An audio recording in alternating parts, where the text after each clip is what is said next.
काय तब्येत बिब्येत काय आम्हाला कारणं देऊ नका. 2004 साली त्यांचं इथलं ऑपरेशन झालेलं असताना इथनं रक्त आणि लाळ टपकत असताना नागपूरच्या बाजूला 48 डिग्री टेम्परेचर मध्ये ते लाखाची सभा घेत होते. ते शरद पवार आहेत. एकदा मी आणि ते सांगलीच्या दौऱ्यावर जात असताना त्यांना बोलण्याला अडचण झाली. मला साहेब काय झालं का असं बोलताना आपण थोडंसं अडकळल्यासारखं बोलतोय. तर त्यांनी मला अशी मान मिळवून दाखवली की अरे जितेंद्र थोडीशी जीभ कापली आहे. जीभ कापलेलं माऊस ह्याला पाठवलंय बायोप्सीला, म्हणजे कॅन्सर आहे की नाही तपासायला. ते शरद पवार आहेत. ते असं आता ते फिट आहेत काय अनफिट आहे ते काय आजारी आहेत.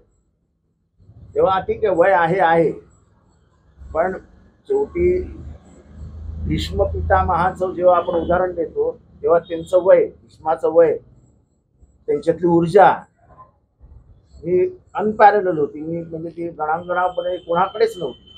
म्हणून त्यांना भीष्म म्हटलं ना. आपण जेव्हा महाराष्ट्राचे भीष्म पितामह शरद पवार म्हणतो तेव्हा भीष्मासारखीच ऊर्जा त्यांच्याकडनं अपेक्षित आहे. हे छोटे मोठे आजार याला काय आजार म्हणत नाही शरद पवार.